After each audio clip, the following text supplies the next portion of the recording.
Okay, hi. Alright. My name is Sean Norris. I'm 28. I live at... Well, I'm not going to give my address, but I live with two roommates. I'm not going to give one of their names. One of them's name is Jeff. He has anger issues. Very bad anger issues. Anger issues that enough. They're not physically violent, but they're verbally violent. He's insulted me and my dead mother. He's called me a Special Olympics. He said other very offensive things to autistic people. Told me to just go live under a bridge. Go live with other people like me. Go cry about everything. Everything he said, everything he's been telling people, he said it's all because I cut him off my internet because he wouldn't pay. That's the only reason. The only reason he badmouths me in front of other people is because I won't let him use my internet because he won't pay. And that was the agreement when he first moved in here 6 months ago. He would pay $20 a month and I let him have unlimited access to my router, which happened to have internet connection. But after the first month, he stopped. He didn't say anything. And then I was like, okay, he doesn't have a job now. Maybe he's just having some financial stuff. It's okay, I understand that. I was homeless for a while. But then, a few months later, he starts texting me while I'm at the doctor about the internet being super slow. I'm like, okay, well, that's okay. Well, I'm not there. He starts saying, oh, how he can get his own internet for $20. I'm like, okay, that's fine. You can get your own internet. I don't care. And he's like, of course you don't care. Like, yeah, okay. I'll try to fix it when I get home. And he's like, oh, okay, thanks. A few months later, he does it again. This time I'm at work. Similar thing happens. I say I'll look into it. I just recently upgraded the router, so I thought maybe something was wrong. Nothing was wrong. Months later, he starts getting stuff on his shirts from the clothes washer. He pounds on my door, starts blaming me for a straight smudge, claiming it's my fault that one of my shit-ass clothing is making everything so dirty. Like, it's not my fault. Look, it's a straight line. That's something stuck in there.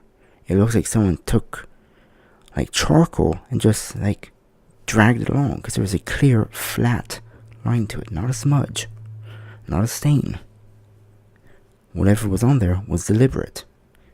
I mean, I kind of think he did himself, but no, he starts being angry about it. Very angry. Very shouting at me. Telling me to think and fix it.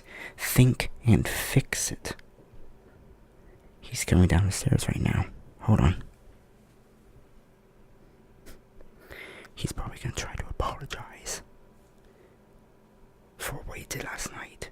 The thing is, each time he does this, he apologizes. And then he comes right back to it. I called the police today because I was having a very massive panic attack. I have Asperger's and PTSD, and Jeff was setting me off. So I called the police to help me out. Maybe they had some options I wasn't aware of. And just that. I didn't want them to talk to him because, well, that would cause problems for him and it'll just make him more angry. Alright, so I'm getting ahead of myself. So, the thing with the washer, right? It turns out the washer just had something stuck in it. Part of the rubber seal that was on the outside, part of that got stuck inside. So that's what was causing the stuff on his shirt. The landlord replaces the washer and dryer. Everything's fine. But when he was shouting at me about the smudge, I mentioned, well, when's he going to pay the internet? When's he going to start paying? He's like, oh, I didn't know I had to pay that. You want me to pay that? Like, yes, I would like you to pay that because you agreed. I even gave you a receipt that you signed that you would pay for it. And receipt that I signed. So, yeah. Anyway, sorry, I'm still looking for I'm still having my attack. Yeah. Okay. Alright, Alright. When I went through a depressive phase, right? A few months ago. I accidentally left some food in here, and it got rotten. I can't smell. I have anosmia. So I didn't know. Apparently it was chicken. So, apparently there was both the landlord and Jeff smelled it. They located it in my room. They took that out of my room. And they said, like, hey, we know you've been having a bad time. Like, okay, but you gotta pick up this stuff. I'm like, okay, I'm sorry. I'm very sorry. I was shaking that night. I even called a crisis clinic because I was shaking. Because I thought I was gonna get kicked out for slipping up. I thought I had fucked up. So I was hiding from the landlord. I was hiding from everyone because I was scared and no one was telling me anything. There was no communication other than, hey, we went in, we cleaned up that shit, don't let it happen again. There was nothing else. So then the next day, like I am talking with Jeff again, and he was having this thing again. So, February 8th, 10:56 p.m., he sends me this text. I didn't make it an agreement, because it's usually understood that roommates share the cleaning duties, Sean. We share the spaces, so we share the cleaning. I've been cleaning the kitchen and bathroom regularly since I moved in. Sheldon knows this. You hadn't mentioned the internet in a while, so I assumed we were trading that for cleaning. Sorry for this misunderstanding. If you want to start alternating cleaning the sink, toilet, shower, rugs, fridge, and floors with me, then I'll resume the internet fee. Is that cool? Otherwise, I think it's a good trade. Thanks, man. Let me know what works out best for you. So, the language he used, passive-aggressive. The way he listed everything that would be cleaned. Okay. When I make a mess, I clean it. When I brush my teeth, I rinse the sink out. If I leave shit stains in the toilet, I scrub it. I even bought a new scrubber 5 months ago with my own money for the toilet. I don't use all of the fridge. I only use a few things.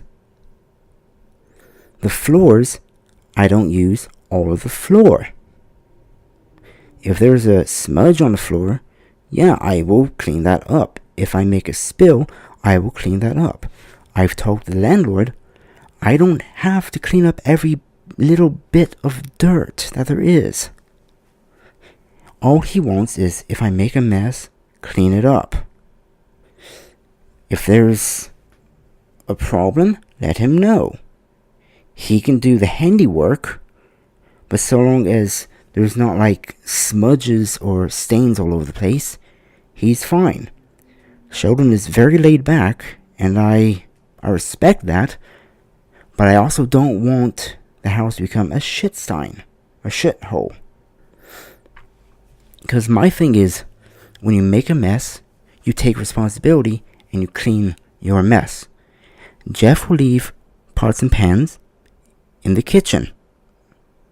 He leaves pans in the oven full of grease. I've taken pictures of those. One night I forgot to check the oven, so I preheated it, and I opened it up. His pans were in there sizzling. I left them out there after I was done with the oven, and I was just, a passive aggressive of, hey, you left this out here, I'm not cleaning it, please do something about it. He put them right back in the oven. So, now we go back to the current time. Alright, so back to the text, I respond with, I was being nice. You have been looking for a job, and I've been keeping track of the data usage. The washer is not my fault. Otherwise, the last two guys would have had the same problem. It would have left stains on my clothes as well. No smudges. You have no right to accuse me or tell me to think and fix the problem. When I explain it logically, I clean up my messes. I wash the pot when I use it. I rinse the sink to make sure my mouthwash goes down. The only things I can't get out are hard stains that I assume have been here since the previous guy lived here. Your constant complaining to me about anything is making me afraid to even live because it might bother the internet or might have a smell that I can't think and fix. For everything, you can't just use think and fix. If it is something I can do, I try to do it. We don't all have your attitude, and I have to deal with the worst in my life every day and night. So I slip up a lot. I don't do what you did to me. Him yelling at me and all stuff. That was uncalled for, and a simple reasoning would have dismissed the shirt thing. I don't know what kind of stress you are under, or what your life has been like. I've lived through hell, and I am still healing. So I try not to think the worst of people, and I try to let things slide. Not this. It was an attack, maybe not intentional, and it has changed my view of you. When I make a mess, I will clean it. My business is my own, and I will respect your things. Pay if you want internet or not. You try to change it behind my back, and I assumed you were having money issues, so I let it slide. I will remove the justification you had for it. His response: we're gonna be fine. I'm late. It's late. I'm tired. I shouldn't have said anything about the wash. I'm sorry, and yes, there's a lot of stress in my life right now from multiple angles. Very perceptive. Thanks. Gotta sleep. ...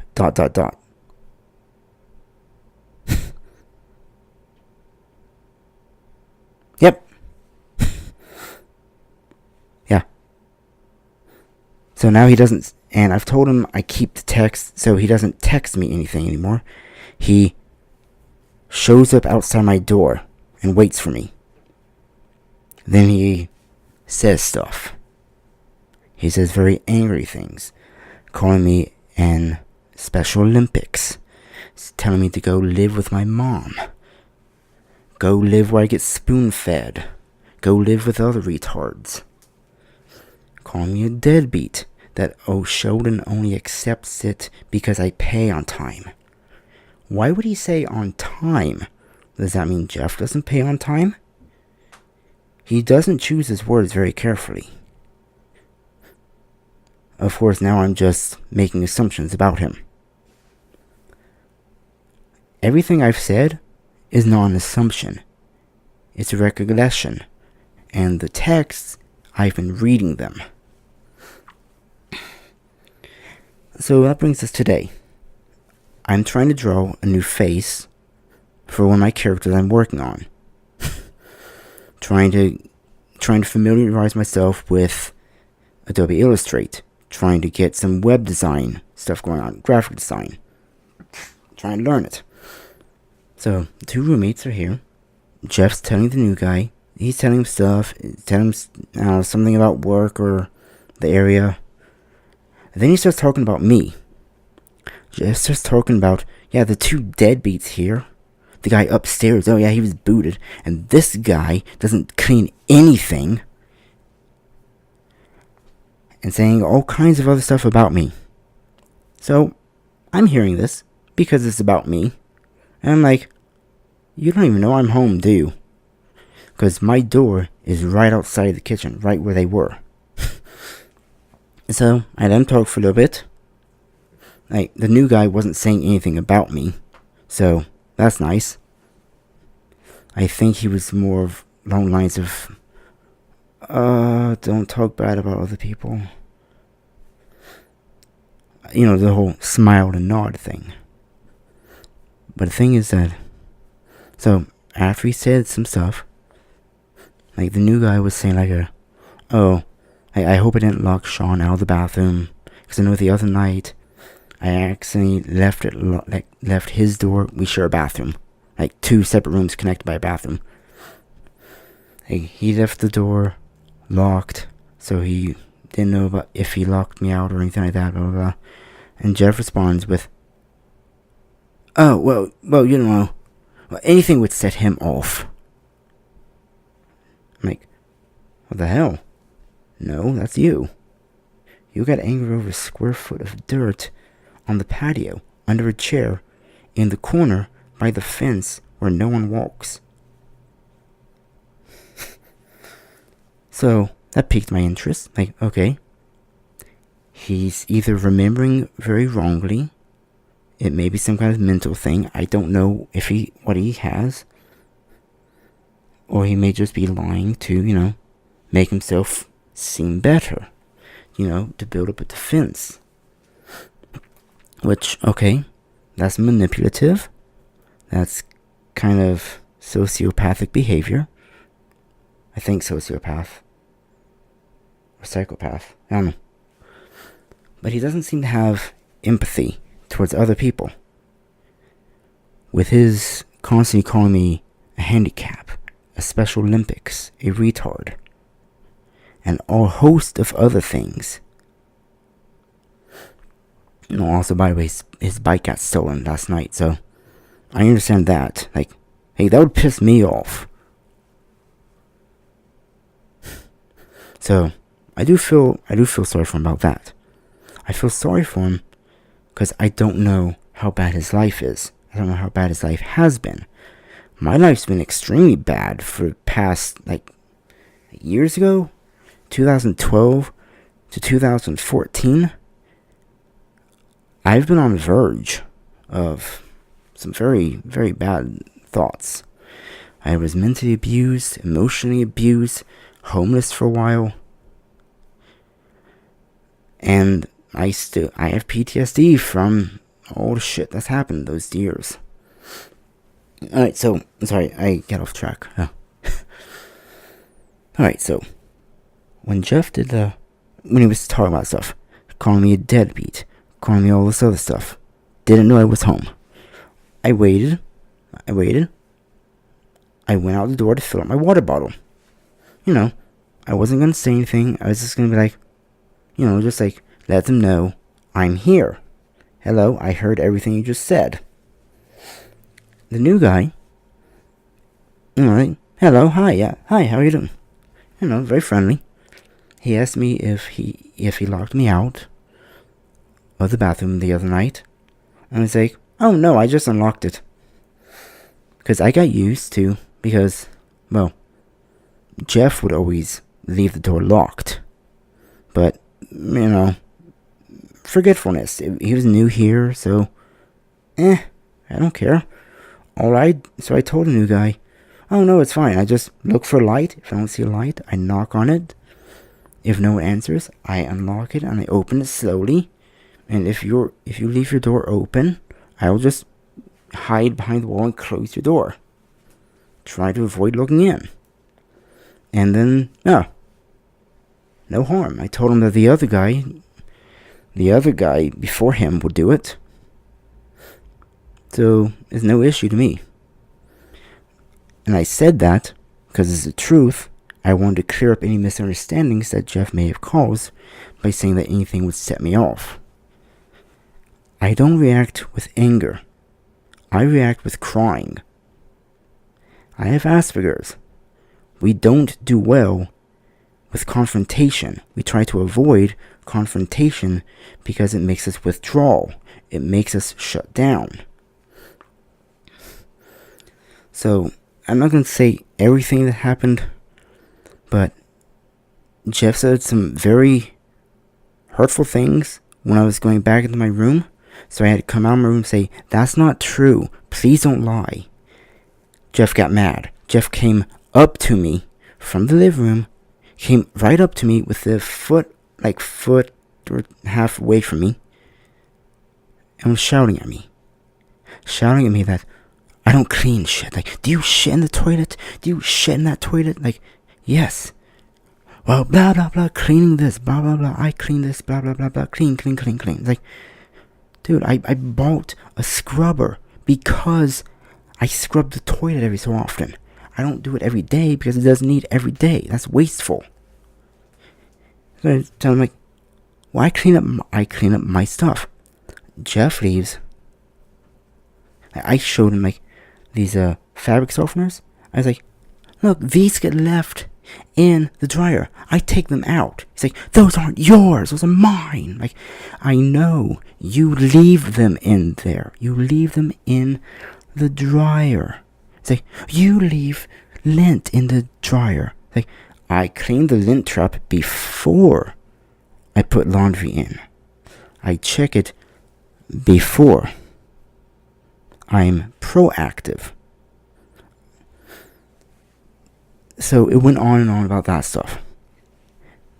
Anytime I would make a point like, hey, when I cook, I will clean my pot and pan there before I eat. I won't just leave it out on the counter.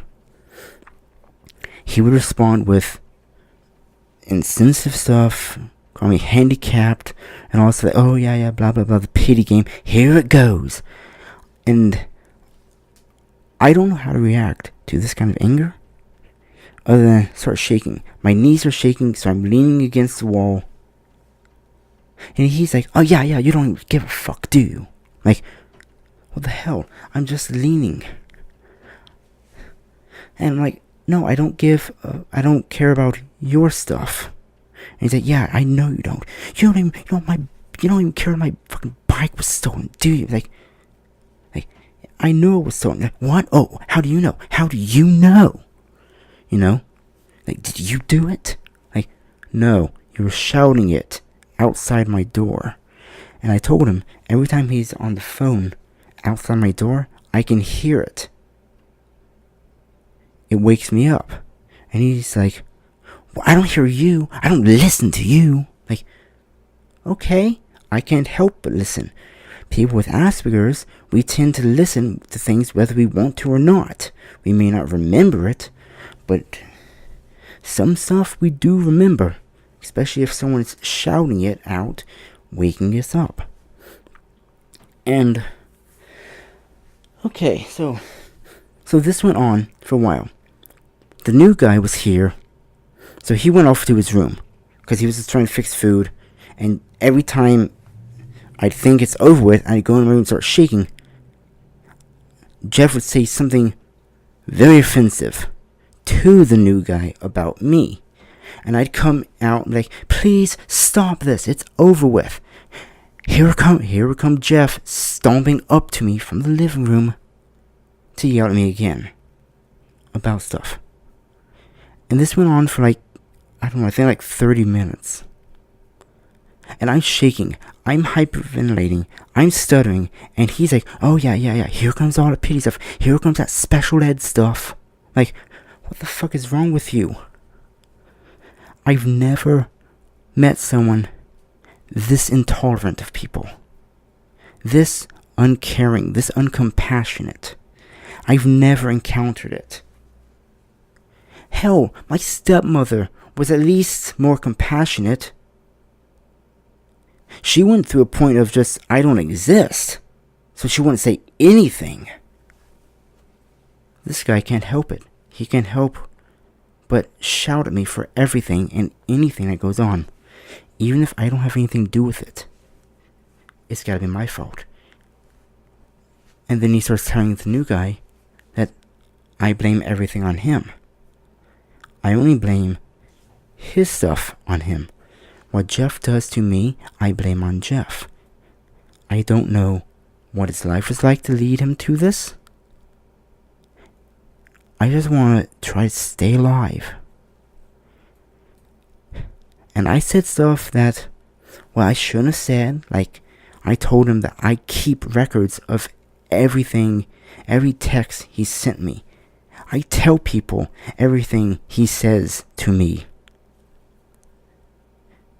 I haven't recorded it, but I do tell people. When he leaves shit out for a while, I take pictures of it. I don't clean his messes. And I told him I don't trust him. I shouldn't have said that. That set him off huge. That was a huge mistake for me. Telling him I don't trust him and that he's seemingly manipulative. Yeah.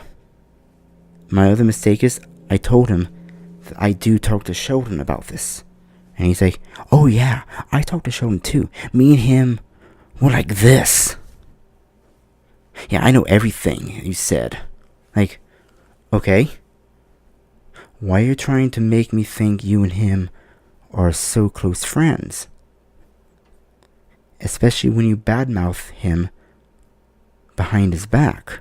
When he's not here, you'd say the landlord doesn't give a shit about things. He's fucking retarded. He keeps getting deadbeats in here. And yet you're saying you're close? That doesn't make sense. Point is, all this shit, I was shaking, I was having an attack, I called 911 on myself. Because I didn't know how badly it was going to keep escalating. I didn't know if he was going to come down, bang on my door or something. And I've told Jeff that I don't accept your apologies because I can't trust you. This is the 5th time you've had an episode like this. His response was, why are you counting these things? Why do you keep track of it? And I tell him flat out, in case I need to get evidence against you, in case you do something. He gets extremely offended that I even want to keep track of anything. Or that I want to even tell people what he does. So then he starts saying, you're not a man. You're like a little fucking girl.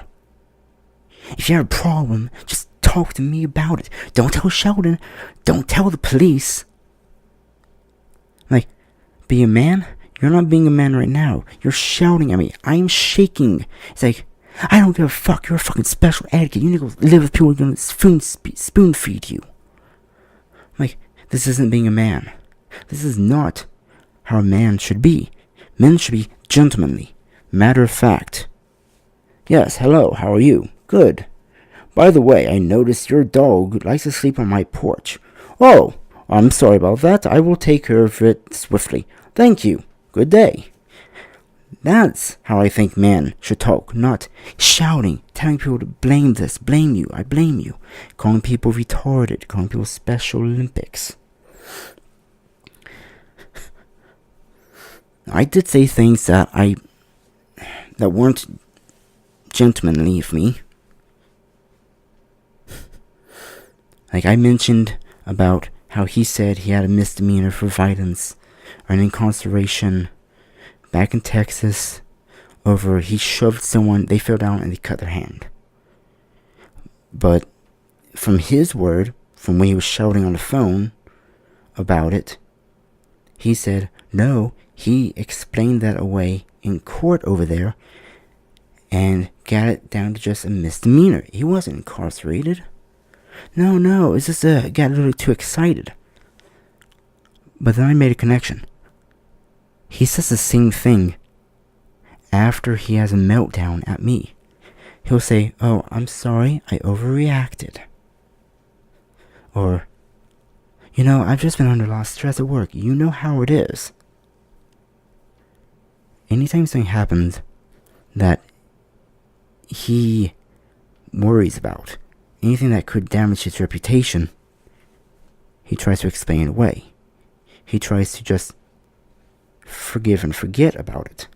I've told him, "I don't accept your apology. I'm sorry, but I can't trust you." He flipped out. And then I asked him, why is he doing all this? Why does he do this to me so much? Why does he get so angry and blow up at me? You're doing this in front of the new guy. And Jeff told me. He told me flat out, "Oh, you want to know why I do this? I'm going to answer the question for you. Because you changed the password on the internet." That's it. That's why. So I start laughing because I'm shaking. All my anxiety, my panic attack, my PTSD, all that shit starts going into laughter. So I lose my filter. I just start laughing like, that's all this is? All of this for the past few weeks is just because I won't let you use my internet free of charge? Yeah, that's why. But then he says, yeah, and that's why I stopped cleaning too. Like, stopped cleaning too. Two as an also? Because I've heard him talk shit about me last week to Sheldon. He didn't know I was home.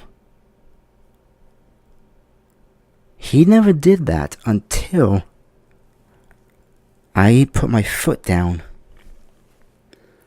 and cut him off from mooching from my internet. Because he changed the agreement behind my back without asking me first. If he wanted to maybe trade it off because he's having financial issues, I would have been fine with that. I would be like, you know what? Mo, until you get a job, like, okay, sure, fine. I mean, I did that anyway because I thought he was scared to tell me, hey, I can't pay this month. I thought he was scared. So I was trying to be nice, but no. But this is how he acts when he doesn't get his way. He wants to ruin people. He will complain about anyone. And I was laughing and I said, this is just petty. You talk about being a man and talking about this and you do this. This is petty shit. Yeah. And he gets more angry. And I'm just laughing. And I go into the hallway in my room. The new guy is still there in the hallway, so he can see both of us. And I'm laughing, but I'm crying. And the laughing turns to just crying. Because I came to the realization. If Jeff snapped like this over internet that he doesn't even pay for, internet that he was getting for free for mooching behind my back, how far would he snap if something else happened? What if a storm knocks the power out? I don't know how violent Jeff can get. For all I know, he may hurt me. For all I know, maybe that incarceration was real. Maybe he actually did violently hurt that person. He said it was on his background check when he was applying for things. And he was telling Sheldon that, well, when I do it personally, it doesn't show up. Maybe the company that these guys are using just counts it. And I'm like, are you trying to convince the landlord that it wasn't real. But that's just assumptions. But it is weird, especially the way my experience with Jeff. With what he does, it's not right. So, I'm in my room, crying, laughing. I call 911. I tell them, as best as I can, and this is between the crying, hyperventilating, and like gasping and coughing, because I'm going to full-blown sensory overload. And if you know about Asperger's, we don't handle high emotional states well. And when you have PTSD, it's a very high emotional state. It's like muscle memory, but for bad stuff in your life. You relive it. And the Asperger's can't cope with what's going on. So they feed into each other. So I was scared. I called 911 myself. I tried telling them this stuff the best I could. Some officers came by to talk to me. They want to know if they want me to go talk to Jeff. And I'm like, no, they'll just cause some problems. He's not... Jeff's a weird person. Like, at times, he's a complete fucking asshole, and I hate him horribly. But then other times, I sympathize with him. And I'm like, okay, yeah, I understand that. And at other times, it's like, he's not that bad of a person. So, I don't outright hate him. I hate his behavior. I know that's an incredibly cliche thing to say, but I don't hate Jeff. I just hate his behavior. I wish he would get some anger therapy, because he clearly needs it. If just cutting him off the internet sets him off, I mean, it's his fault. It was my fault too, because if I didn't cut him off, he wouldn't have snapped. But he breached an agreement. An agreement that my landlord knew about. And he did it behind my back. He didn't work with me in the first place to try to do it. So, all of this stuff with Jeff, everything he's been saying about me for the past few weeks, everything he's been doing, the slamming the pots, the shouting at me, and calling me stuff I don't want to repeat.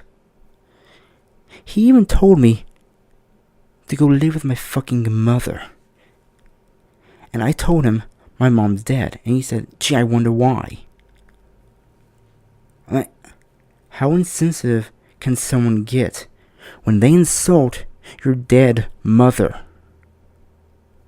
And my mom didn't die like many, many years ago when I was a kid. No. She died in 2012. 6 years ago. But for someone in their early 20s, I was 22 at the time.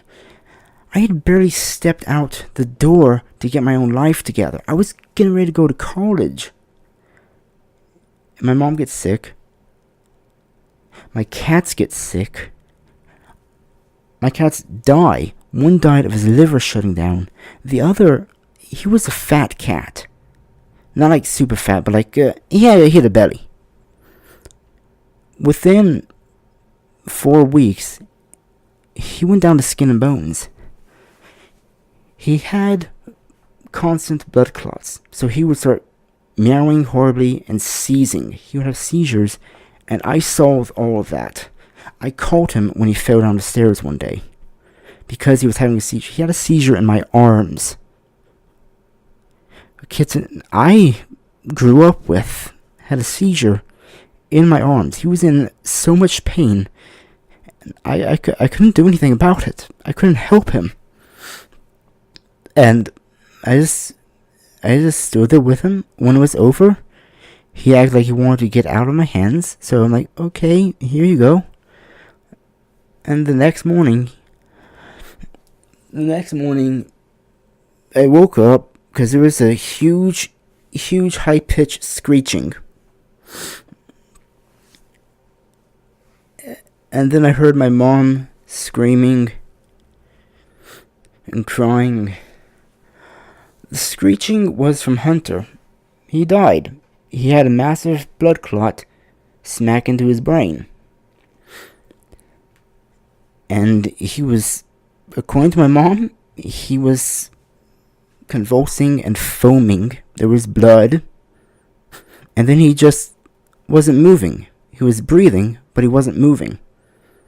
The doctor confirmed that, yeah, he was brain dead at that point. And a few months later, my cat Salem, I had him since I was 7.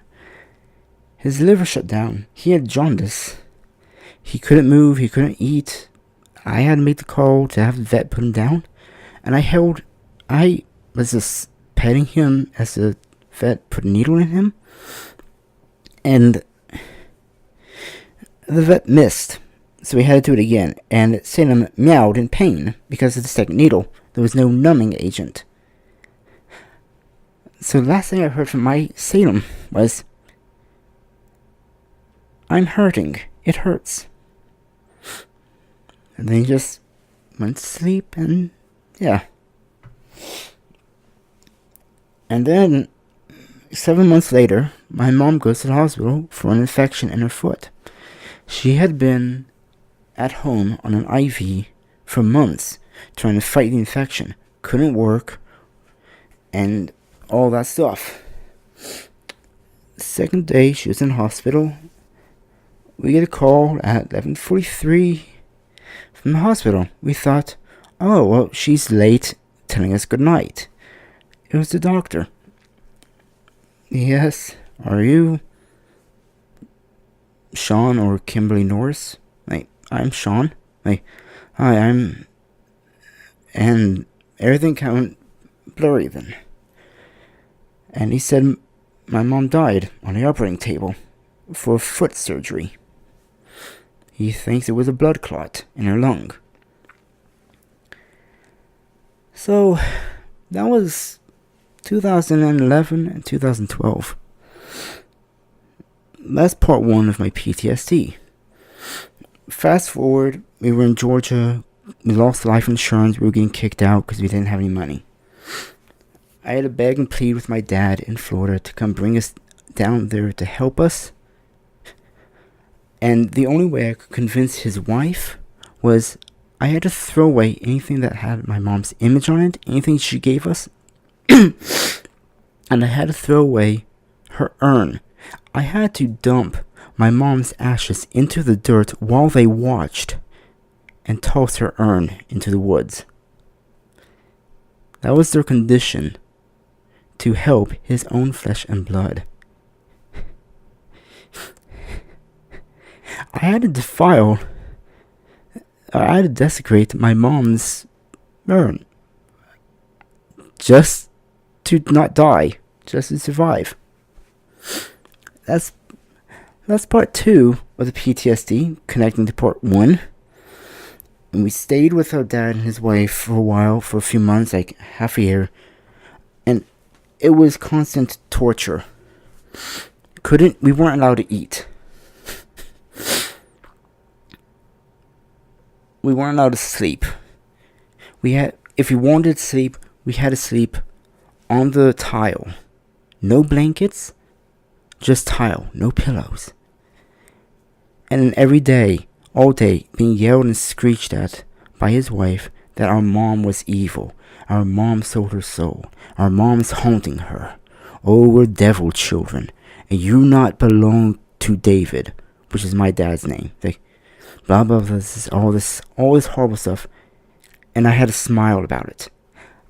I couldn't yell at her, because otherwise, me and my brother would be homeless. I had to smile and take that, all the while shaking horribly, heart racing, skipping beats, palpitating.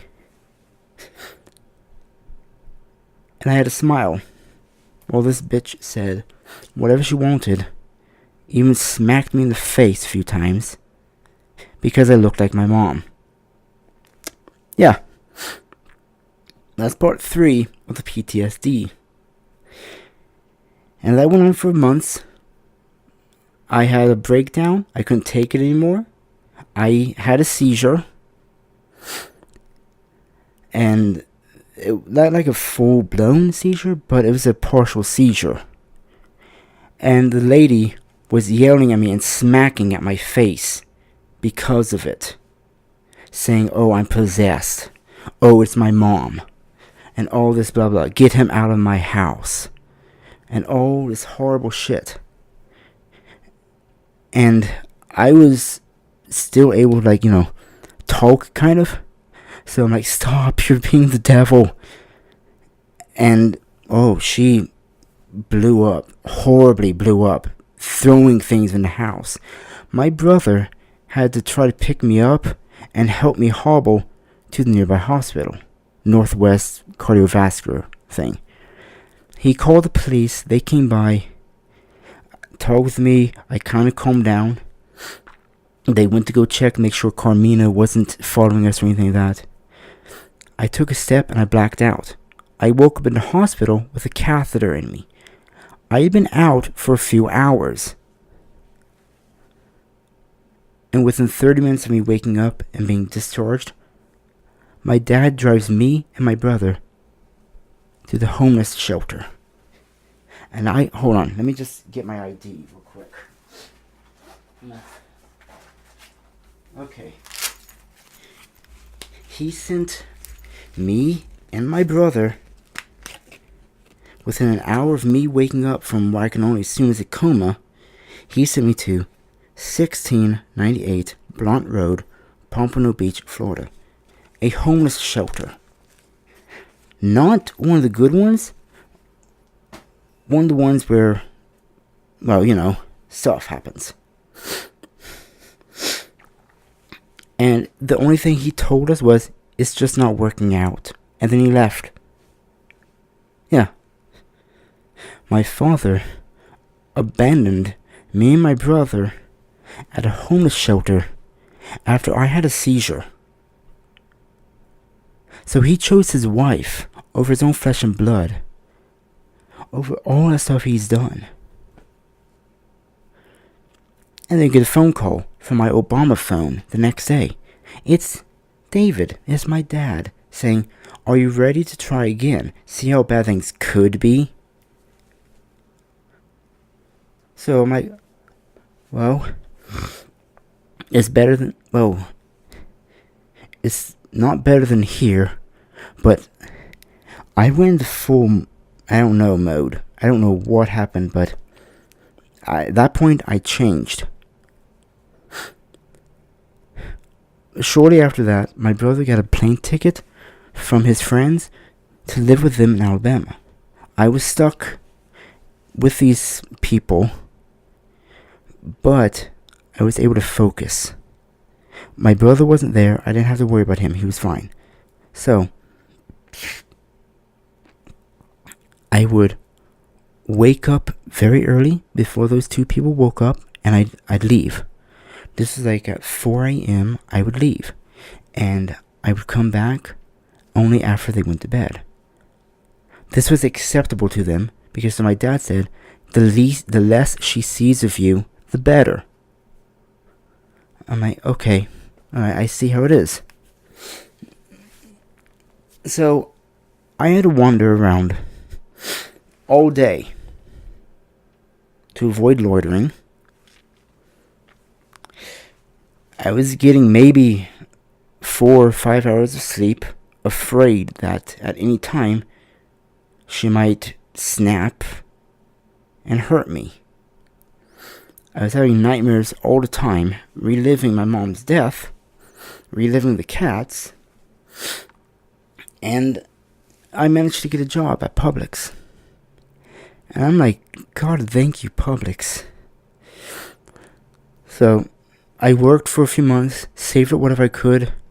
I found a place here. I got away from those people. And then David sends me emails saying he wants money for it all. For every month he spent, or every month me and my brother spent with him, he wanted money for it. He wanted money for driving up to Georgia. He wanted money for us staying there. And he was saying, you're not the only ones who suffered during that time. I'm like, dude, you sent me to a homeless shelter. I have PTSD because of your fuck. I was hospitalized because of your wife twice.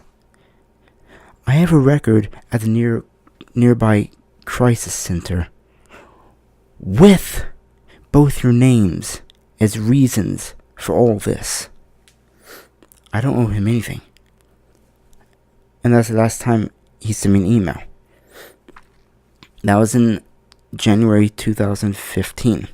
It's 2018. So, I don't matter to my own father. I was disowned. Yeah. So, that's where I came from. Everything is fine here. I have had no problems where I am now, aside from me tossing out some furniture and the landlord not being happy about that, which I agree, I fucked up. That was me. That was completely my fault.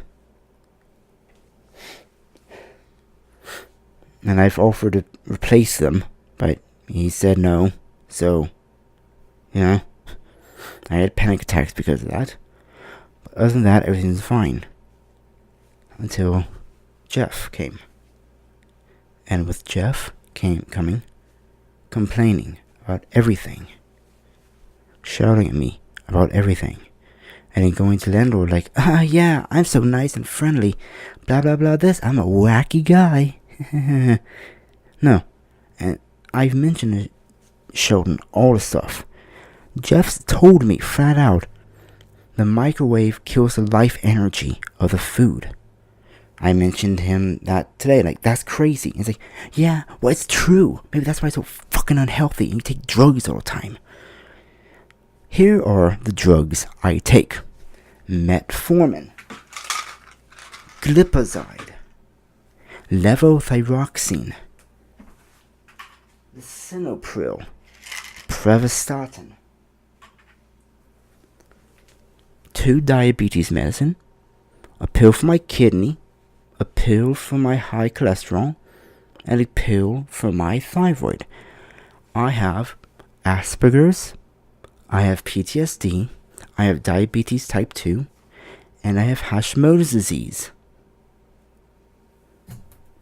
That's what's wrong with me. I don't know what's wrong with Jeff. I don't care what's wrong with Jeff. I just want to get along and not have him shout at me all the time. Every week. Every few days. I mean, he did it in front of the new guy. The new guy saw me crying because of Jeff. So, I don't know what to do. I don't know if anyone's listened this far to this podcast. But if you have, if you have anything that could help me, help me. I'm a part-time bagger. I don't make the most money, and I'm in South Florida. I want to get out of the state. I want to be more self-sufficient. I want to be away from people like Jeff. I know they're all over the place. But I don't know how to deal with him. I don't know how to deal with his kind. And again, he's not a mean person to anyone else. It's just me. He talks that way directly to me. He doesn't say anything to the landlord's face. He says it all behind his back. Because he doesn't want to get in trouble with the landlord. But this has been going on for an hour. And I've kind of started to cry again. So I'm going to be uploading this to YouTube. I'm going to be uploading this to Twitter. Anywhere else. If you guys understand this, please share it. Maybe whatever I said can help someone else. I don't know. If you have any useful information for me, please let me know. Okay? Okay. Alright. Yeah. So I'm gonna call. I'm gonna make some calls. See what I can do. Maybe find some tools to help me get out of here. safely and have a better place where I'm not shouted at and emotionally abused for things that I have no control over. If I make a mess, I clean it up. If people try to take advantage of me, I will stop it, as evident by the internet thing. But my friend was right, saying, oh, it'll piss him off, it'll piss Jeff off, he'll retaliate. Like, yeah, he will. I'm not giving him internet anymore. If anything, this is showing me just how dangerous an addiction can be. Because this is, the way he's reacting, is very close to withdrawal. He didn't use the internet that much, but his reaction, you would think he was addicted to it. I lose internet for a few days, and I'm just like, I guess I'll just draw. Hell, last year, when I was in a hurricane shelter, because I was scared of Irma, I spent a week there, no internet. And I brought a notepad, I just drew. If I don't have internet at the house, I will do other stuff. I don't have cable, because I don't watch TV. I will go for a walk, I'll go to work, I'll sleep, I'll draw, I'll play whatever game I have on the computer, I'll make a podcast about this and upload it whenever I get internet back. And I'll just, do other stuff. But at least I know it's all because of the internet. From Jeff's own mouth, it's the internet. That's all it is. As he said in a text, he can get his own because he saw it advertised for $20. He can get his own internet. He's allowed to here. He'd have to go with AT&T, but it's fine. So, alright, yeah. Sorry, I'm supposed to be ending this, but I keep coming back, keep circling around. Okay. The point is, Jeff has anger issues. Really, really big ones. And he tries to cover up his tracks. He tries to brush it off. He gets mad when someone brings it up, or when someone remembers or keeps track of it. Other than that, he seems like a genuinely nice guy.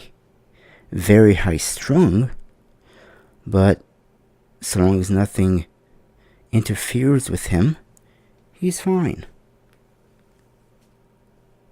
The new guy seems nice and understanding about the situation.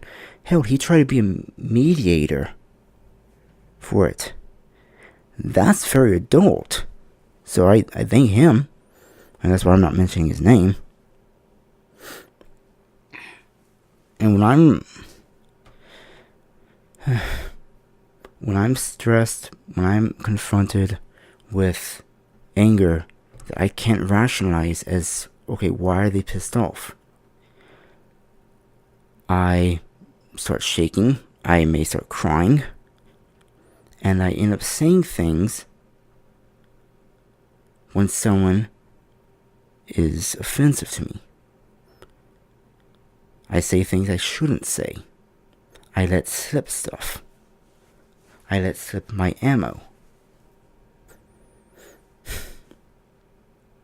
So, I know my faults.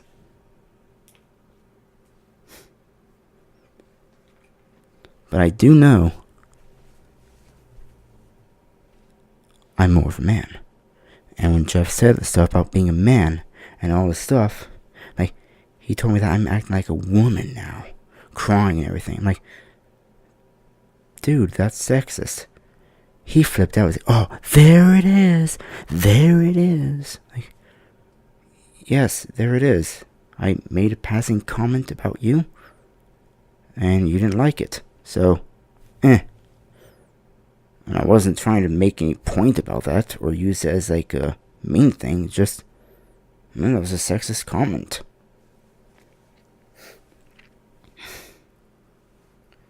Yeah, so he had said, oh, you only clean up because the guy upstairs got booted for being nasty. Like, the guy upstairs got booted because he damaged things. He broke the blinds. He broke the ceiling fan. He broke a lot of stuff. Mine, I forgot to throw away some chicken. That's what it was. That's what made the smell in the room. Fried chicken. And I bought the fried chicken after a panic attack as comfort food. Hence why I'm kind of fat. Because I am very fat. Which doesn't need to be pointed out by Jeff. I know I'm fat. I could sit on him. I could win a fight because I could sit on him. See, I don't have to be violent. I need to get better health care. Or better control my health or I'm going to die. But yeah. I mean, my landlord has even said my room is messy but livable. And my landlord likes to keep things clean. So if he said it's livable, it's like, well, neat. I mean, I have paper on the ground. I have a bag over there. I've learned to keep some food in my room. Food that's dried. Not food that needs to be refrigerated or anything that can spoil. Because Jeff has eaten my food before. He took my garlic. He took my pasta 2 weeks ago. Ate the whole box of my pasta, which was on my shelf. So I've learned to adapt. Like right now, I can look in my room. I have a Amazon box right there. I have a can of an energy drink I had today. I have some mail from a debt collector over there. And I have like 4 Publix bags for when I buy stuff at work. And I'm like, I'm tired. I'm going to put this in the fridge. Take it out of the bag in my room, walk to the fridge, put it in, like, I'm going to go sleep now. I mean, we keep extra bags in the, where the kitchen is. So, it's always useful to have plastic bags around.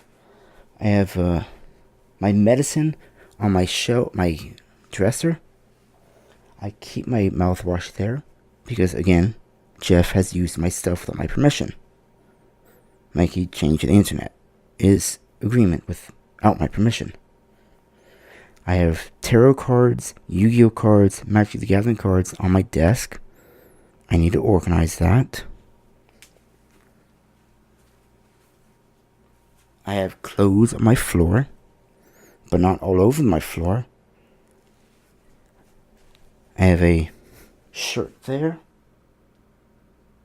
My raincoat is there. Rolled up, mind you. My backpack is in my bed because I went grocery shopping today. And I have some packing balloons I took out of a box that I was going to use before all this happened today. That's how messy my room is. I can take video of it for you. But this is a podcast. Otherwise it'd be a video. So there.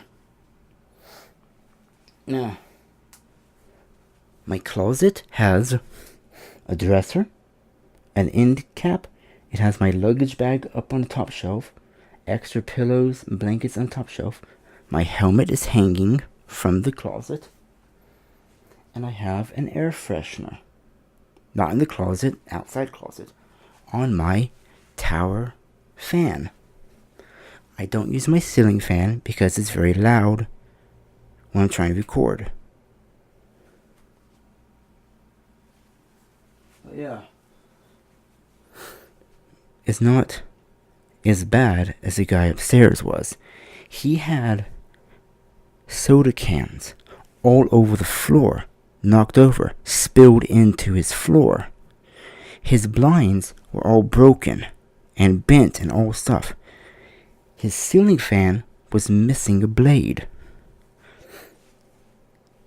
His room was just, from what I saw, worse than mine. Far worse. And I've seen my room super bad before. When my mom was sick. Because I'd spend all day trying to take care of her.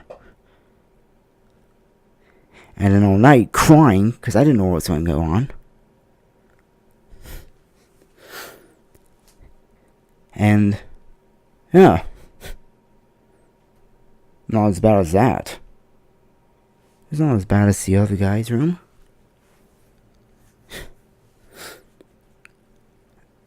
So, my other point is, Jeff exaggerates. He uses hyperbole. I farted just now, and I'm sorry. Those are the terror poots. Anxiety poots. Asperger farts. PTS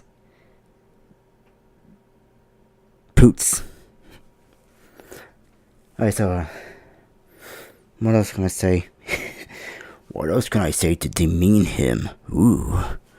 I know this is just turning into a rant, but it really is a rant. It's a rant. I'm not trying to be anything other than a rant.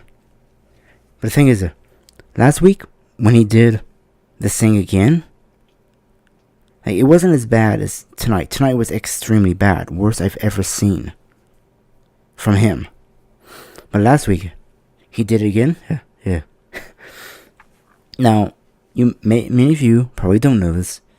I consider myself non-religious, but like Christio-pagan, like Christian stuff, pagan stuff. Some people have even called me Buddhist because of the way I talk, or at least when I'm not panicking, when I have time to think and reflect on the way things are, and tell people about that, they think I'm Buddhist.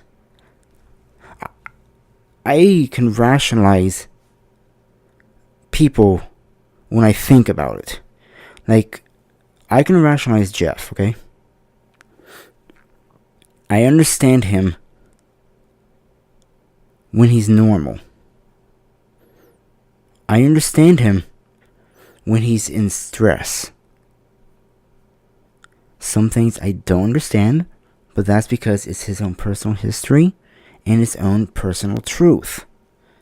I understand that, and alright, I accept it. I accept his truth.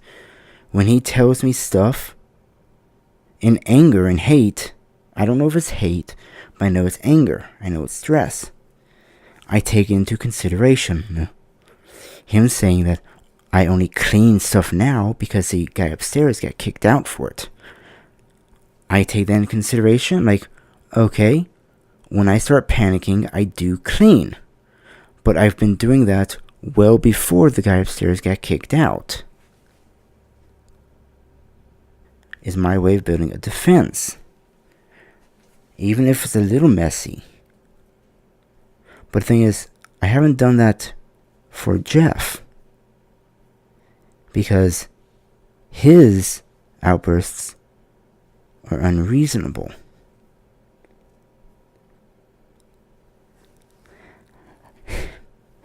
When my landlord got mad over the furniture, I apologized. I panicked. I went to Henderson. I talked to my therapist.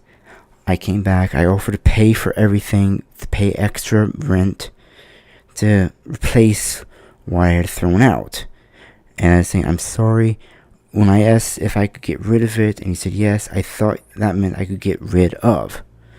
I told him It's my fault. I take full responsibility for all of it.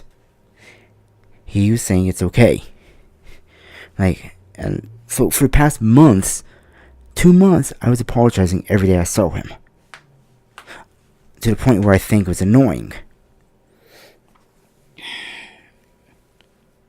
But I didn't clean when that happened. I just hid out of my room. I was afraid.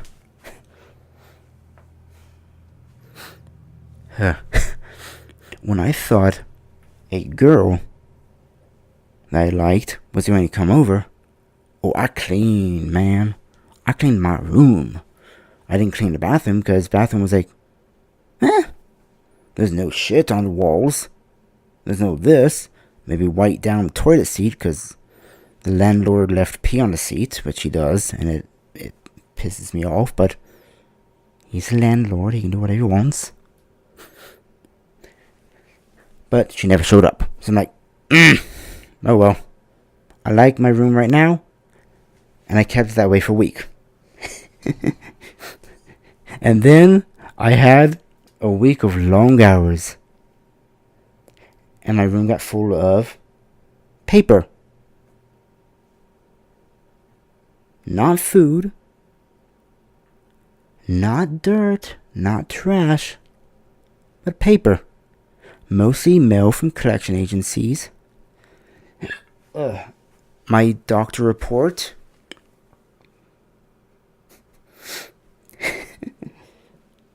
So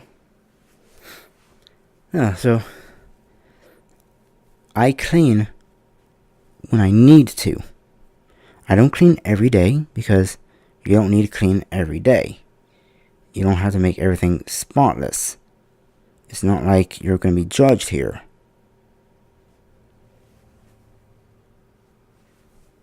Now, last year, I woke up, at way early in the morning, and I threw up on my floor.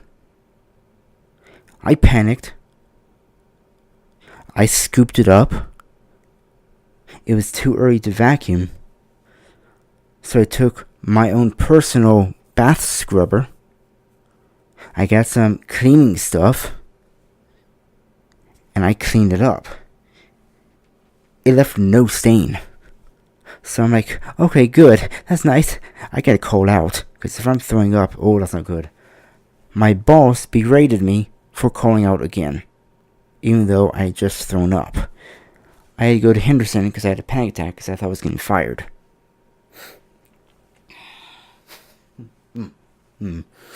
Yeah. So yeah. When stuff happens, I do what's necessary. I do the bottom line. Because I've learned nothing else comes from overdoing. Unless you're trying to get something. I'm not trying to get anything here except, not constant stress. I used to overexert myself at work until I started having to go to the hospital for it. Until I started having massive panic attacks because of overexertion. So I learned, okay, nothing good is coming from this. I don't need to overclean. I've talked to my landlord 2 weeks ago when Jeff was doing the stuff still. My landlord said he knows Jeff's high strung. He knows Jeff is a neat freak. He said, I'm doing good. I haven't ruined anything. I haven't damaged anything. And I clean up my messes. That's all he asks. So, the landlord thinks I've been doing good. It's not up to Jeff's standards. But I realize today, because of Jeff's own words, it's not about his standards at all. It's because I won't let him get away with not being held to the agreement. It's because of the internet. His own words verified he's petty. It's all the internet. Everything about it. When I called the police on myself today, because I didn't know if I needed to go to the hospital or not, because my chest was tight, I was hyperventilating, and everything's getting blurry. Because when you have what I have, they feed into each other, and you don't know how bad it's going to go until you're through it. It's like you don't know how bad a storm was till the aftermath. And I told the sheriffs that. They were like, wow, okay, like, do you want us to go talk to him for you? Like, no, if you go talk to him, I don't know what he's going to say to the landlord. It's going to cause issues. Like, for some reason, I was trying to defend Jeff. Like, I don't know what it is. Maybe I'm just afraid of more confrontation. Or I'm afraid of dealing with a problem like him. Or maybe deep down, I'm understanding that, like, okay, his behavior sucks. Like, I don't know. I want to think I'm so understanding that I understand that you need to pray for the devil. Something like that. Because there's a quote, I think it's Mark Twain. It's like, who in all these centuries has had the common decency, the common humanity to pray for the one sinner who needs it the most? And that stuck with me. It's like, even Carmina, as fucked up as that person is, and I use the term person very lightly with her, I don't know what she went through in life. Maybe her life was constant torture, and she hasn't dealt with it yet. She hasn't assimilated it. Like, I like Jungian stuff. I like the concept of the shadow. You know, the psychological thing. It's like all your repressed stuff, all your things that you don't want to deal with, or things that you don't want to come to light. All that stuff is in the shadow. Like, you know, skeletons are in the closet. For this, your mental skeletons are in your shadow. But there's also good things in there. Things that can help you grow if you overcome them.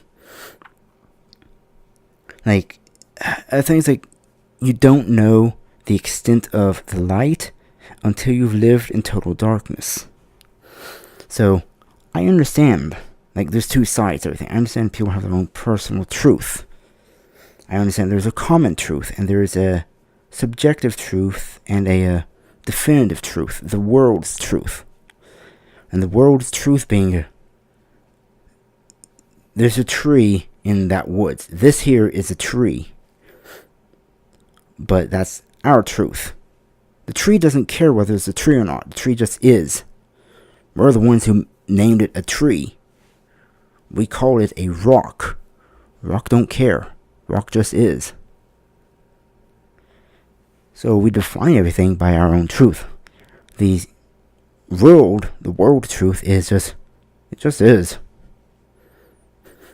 And when it's only when you put value on things that you get personal truth. Like, planets will spin, stars will burn. Anything else that will happen, it's a personal truth. The only thing that is actually completely true is what's happening now without any value to it. Like, the moon is out there, okay? The moon circles the earth. That circles that. That's all. Great, now I'm getting into philosophy. No, this is what I do. After these issues with Jeff, or anyone, I dive inward and try to find whatever's useful. Like what Jeff said.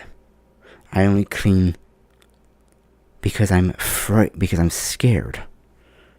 Like, yeah. But that's not the only reason why I would clean stuff. I clean stuff if it's too messy.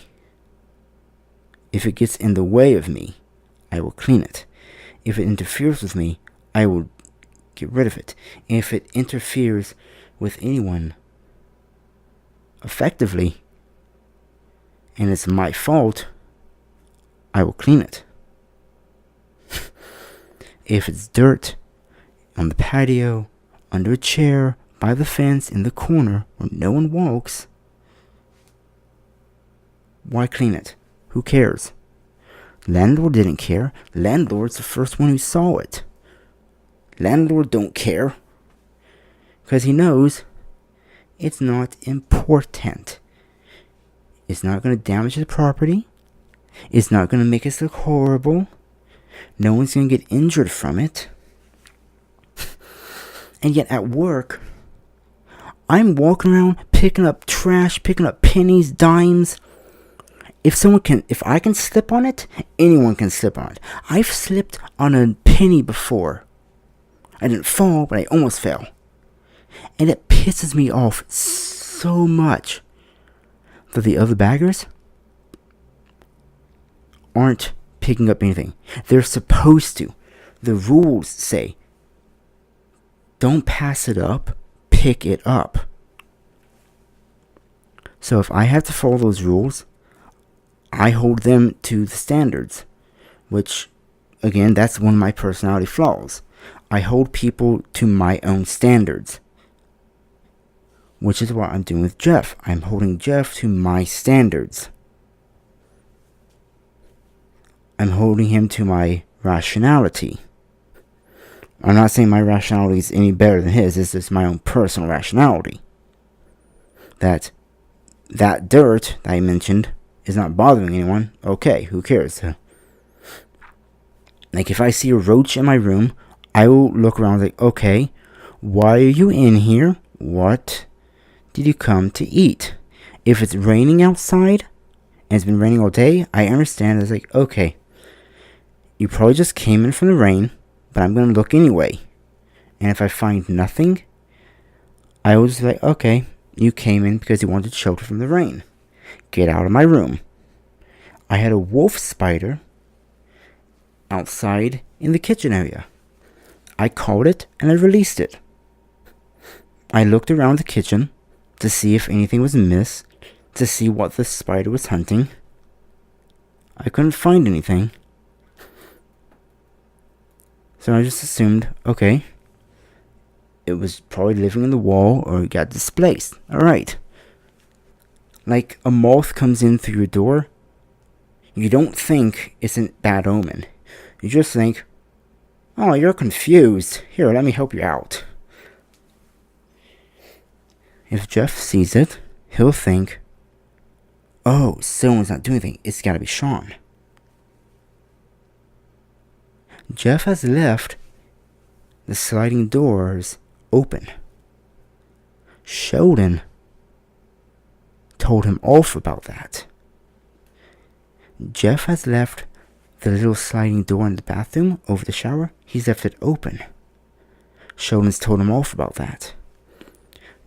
Jeff would leave a candle lit in the bathroom after his girlfriend came over, and they're both asleep. Candle's still burning. I come home at 1 a.m. Candle's burning.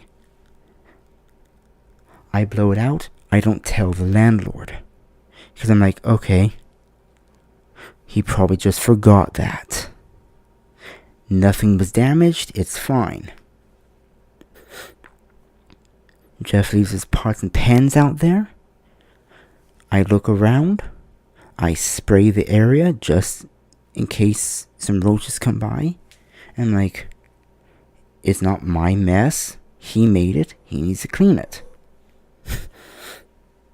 So I leave the light on in the corner area. You know, where the microwave is, because the microwave has its own light and it's low cost.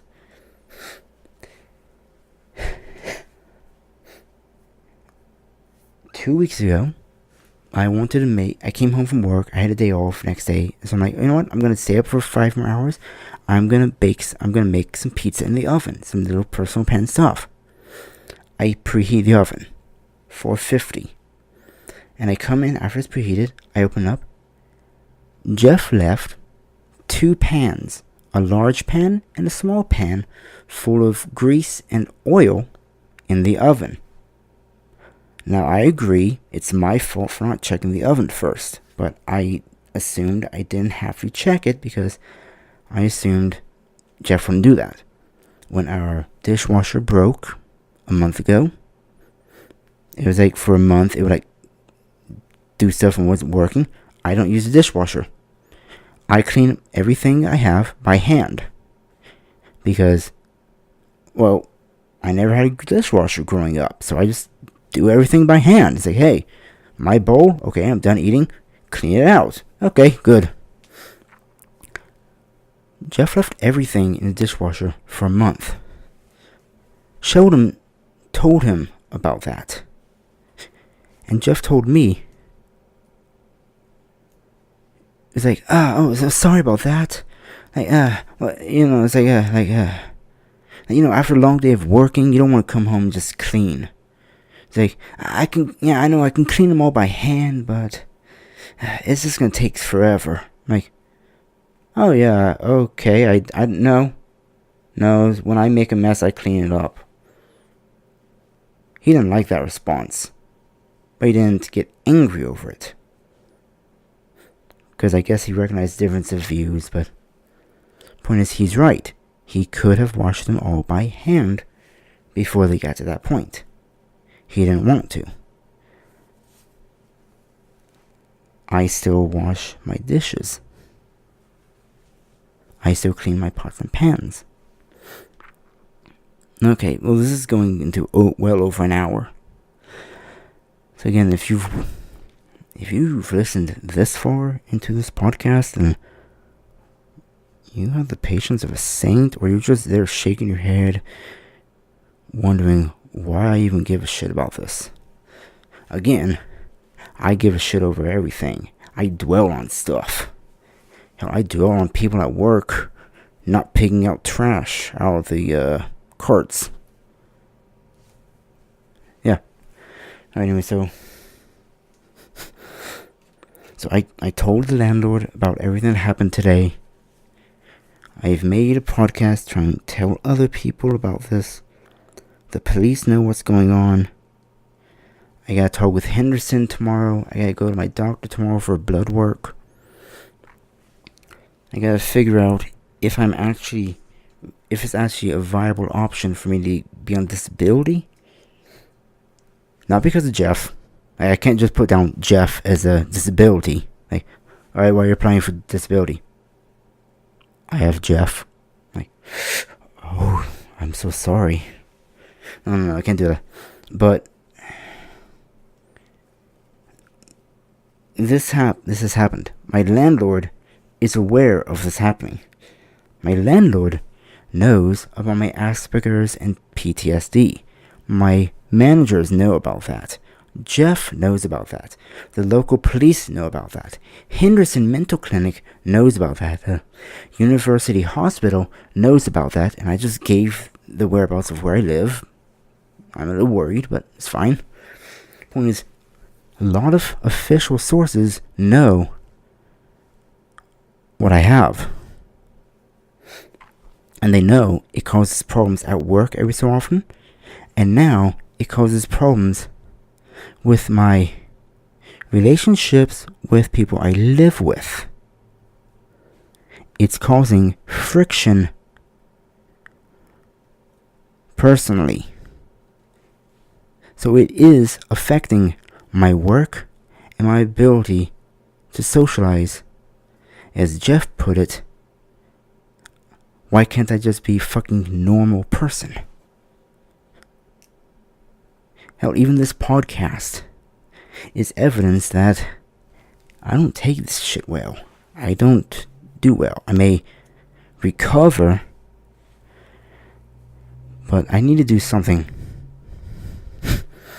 I need to do something that lets me stand up, that lets me stand on my feet, that lets me get better, that lets me manage it. Because I've been doing good for a few months. I've been doing good for months.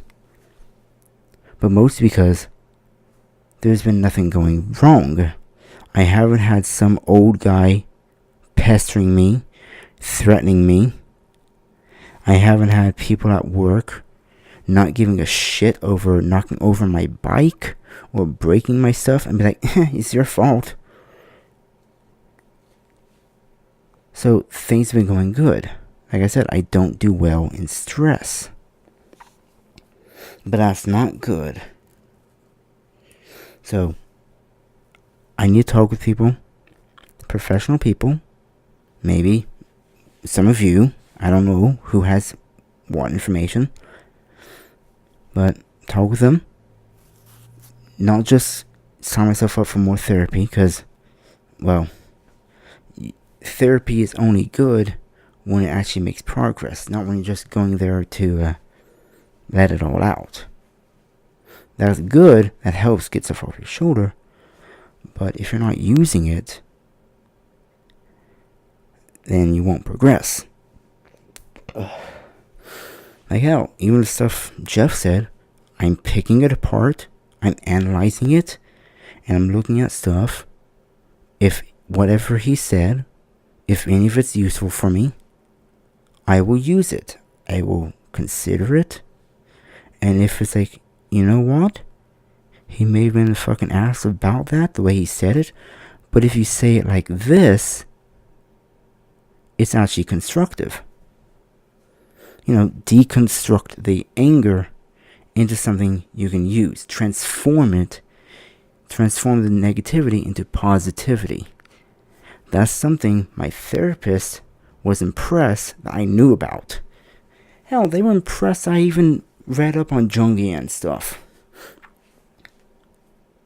Because I believe in energy. I believe in negativity. I believe in the shadow. Hell, I believe in thought forms. But even though I believe that stuff, I don't go overboard with it. I'm not like praying to these thought forms for anything like that. It's like, okay, let's see if I can reason or logic them into reality. Like, you can logically explain demons as specific mental things, personifications. Humans have a way of, anything we don't understand, we try to give it a name. We try to give it a body. We try to make it tangible. Hence, God, the devil, and all this other stuff. Magic, for one. Meditation is a good way to form the formless. Even talking about the shadow.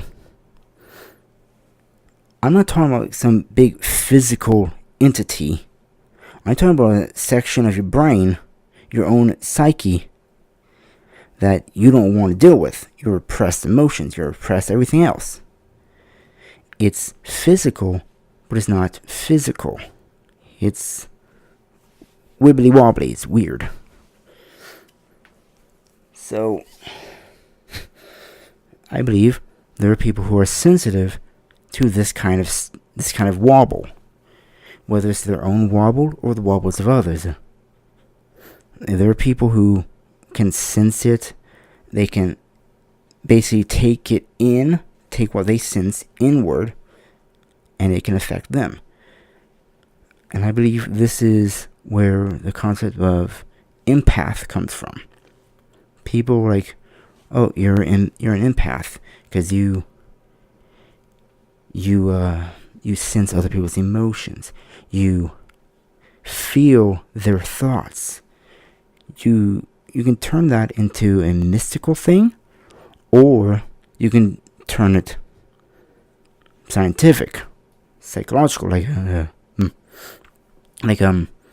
this person unconsciously or subconsciously or whatever picks up on these little traits, things that just pass right by everyone. But the empath can pick it up. Maybe they're not intently aware of what they're picking up, but they can still be affected by it on some level.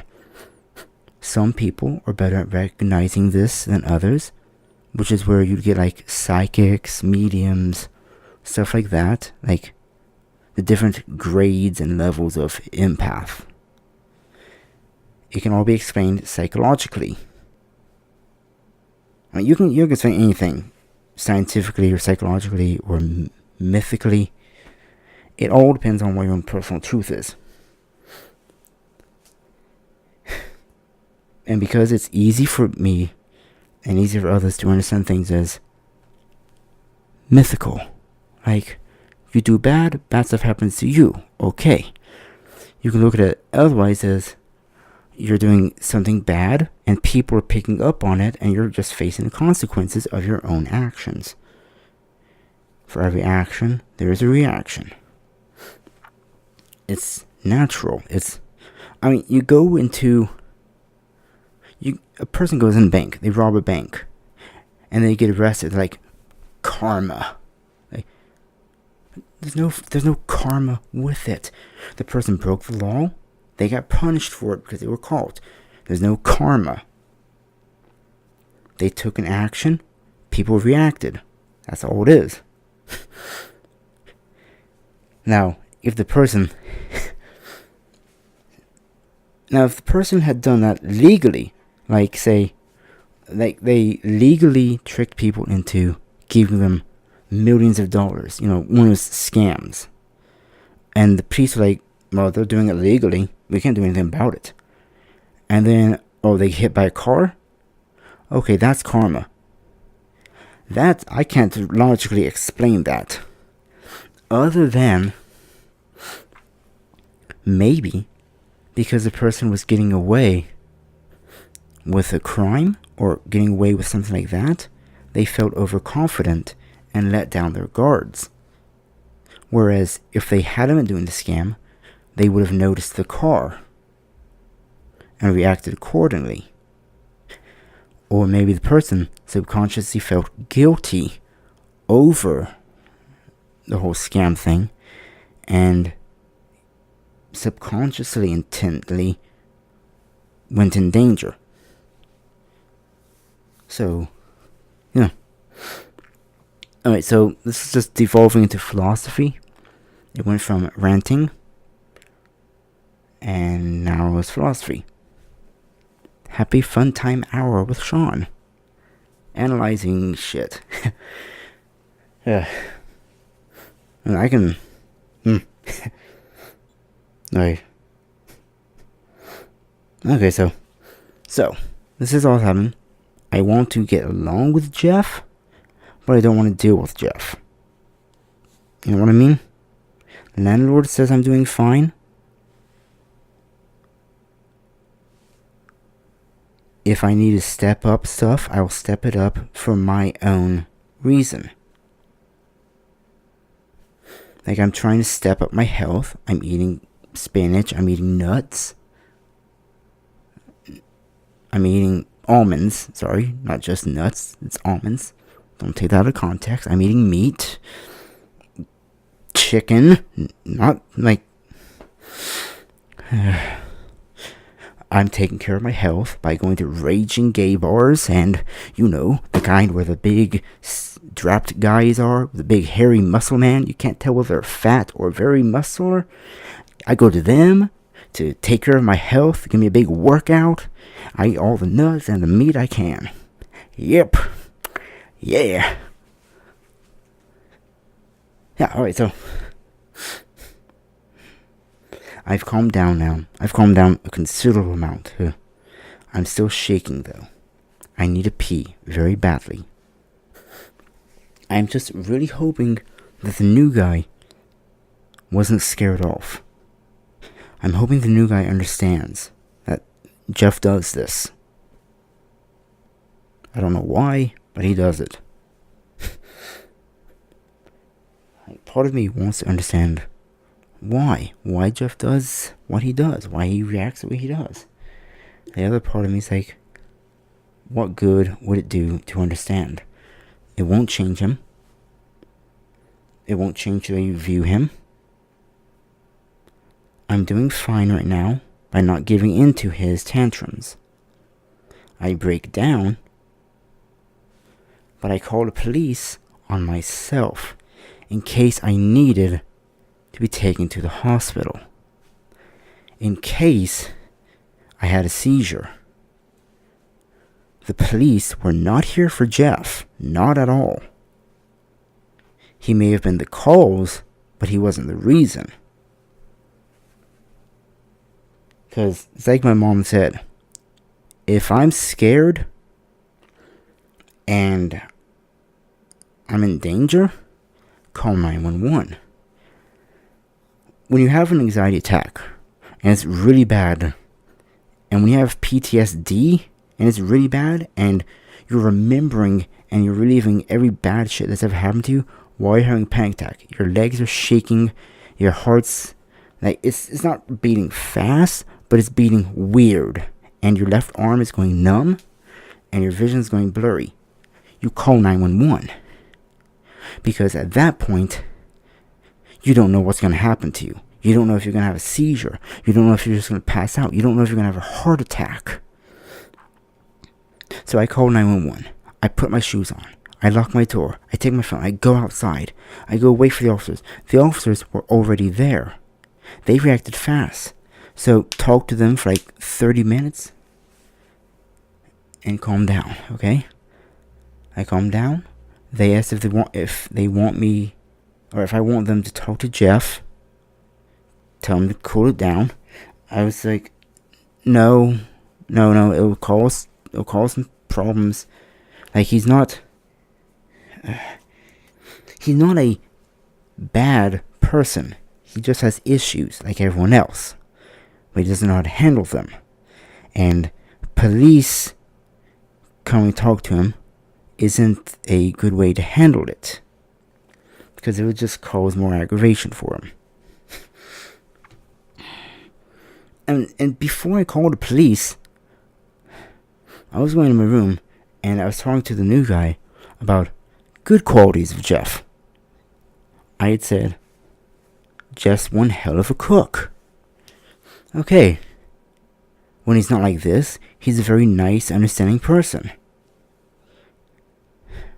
When I was having a deep depression a few months ago, and I forgot some chicken in my room, and I can't smell, but they did.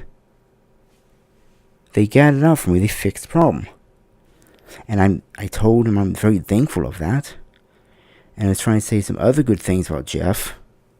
But at that point, I was just starting to cry even more. And I had to call 911. So yeah, this is going to 2 hours now. So I'm going to end it here before I just start rambling. So again, if you made it this far into the podcast, thank you so much for it. And yeah, stay safe.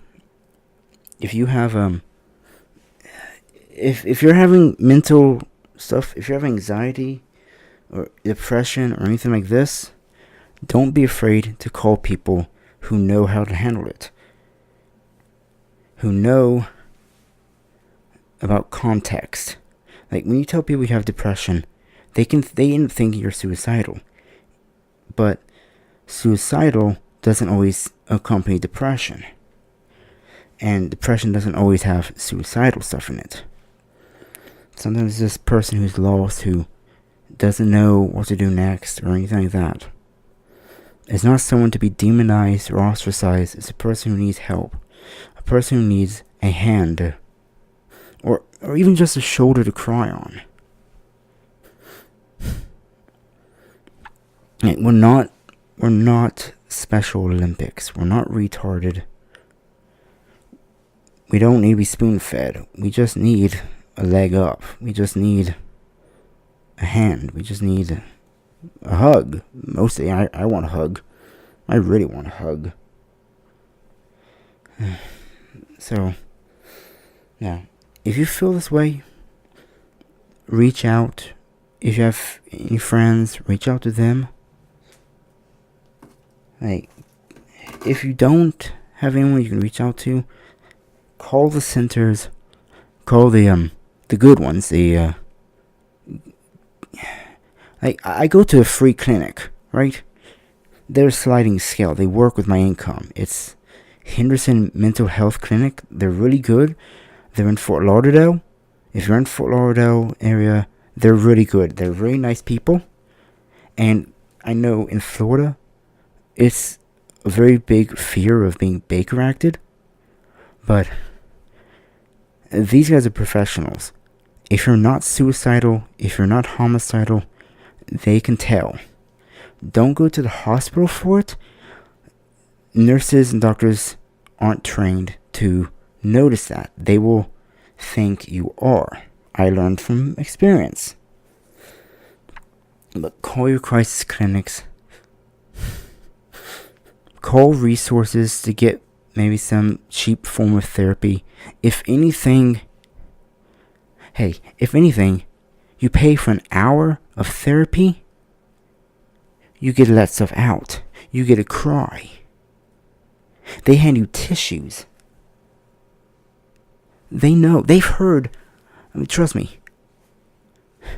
Most therapists, especially if you're going to low-income ones, they've heard it all. They've heard worse. My therapist has heard worse stuff than I talked about. I mean, she didn't say what it was, but she said that to calm me down. And I believe her. Because it's a low-income place. Even the high-end people, they get stuff. There's a stigma that, if you go to therapy, something's wrong with you. No, that's not the case.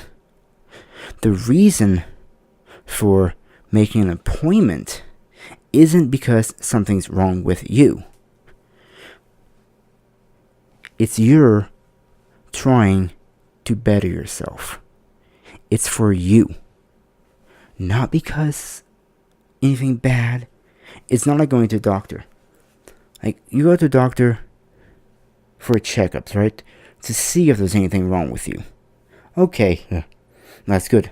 When you're sick, you go to the doctor in hopes of maybe they'll make me better. You're not going there because I am sick. You're going there because I want to get better. That's the reason you go to therapy. That's the reason you talk to people. That's the reason why you reach out to people you trust, people who love you, the people you love. You're not going there to say, I am in pain. I hate life. It's all bad. You're going there to say, I want to feel better. I want to enjoy life. That's my take on it. That's why I try to go to therapy. Because I don't like this. I don't like when these episodes happen. But I know they will happen. And I want to accept them. But I don't want to be controlled by them. And therapy can help give you the tools that you need to better yourself. And it's not like they have all the answers. They can help you find the answers.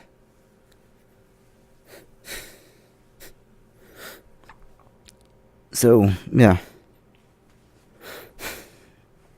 And I know there's a stigma against medication. But take it as it is. Alright?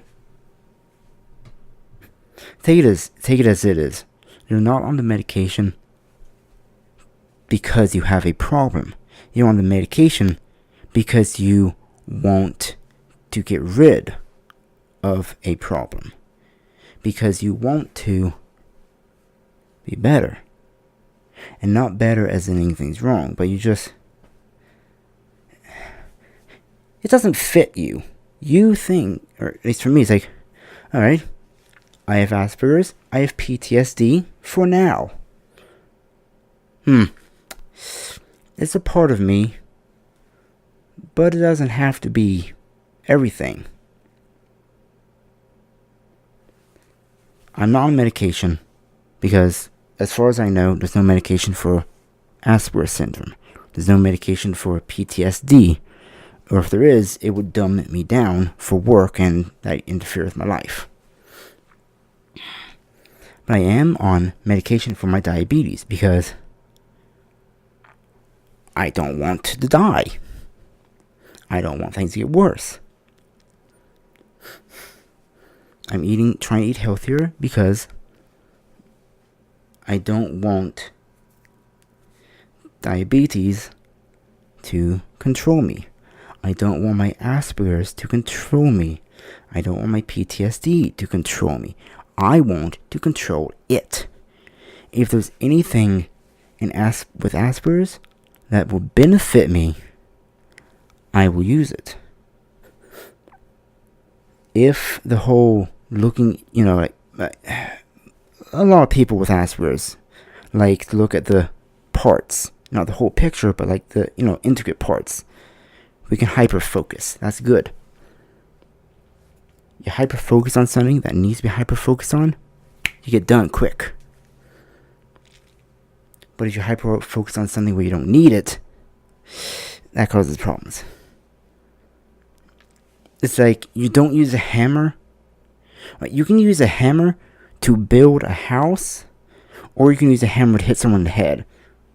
Which is constructive to do? A house would keep you out of the rain, keep you out of the sun. Hitting someone in the head with a hammer, that gets you in jail. Which again, jail gets you out of the sun, and I think I lost the point there. But jail would ruin your life later on, okay? You're there for a long time. So this is not an option, right? Jail is not an option. But, yeah. Yeah, that's dumb. Oh, yeah, so, alright. Yeah, it's going to 2 hours. Thank you for listening. Again, seek help if you want it, if you need it. Like they say, the first step in any kind of recovery is the first step. Yeah. Like, a drug addict won't get sober if they don't take that first step of, you know what? I'm going to skip a day. Like, I'm going to do this later. Like, okay, 1 more hour. Okay, and then it becomes like, okay, I'll hold off 1 more day. Someone who's suicidal, like, I've been there years ago, and it came up to the whole thing of, you know what? 1 more day. It's a hassle. I don't know where to put my body. I'm bored now. 1 more day. Me with my job. My job's rough. I need something. Oh, wait, no. Okay, sorry. No. I need a better job, so I shouldn't put that off. Anything constructive, don't put it off. Anything destructive, put that stuff off. Procrastinate destructive stuff.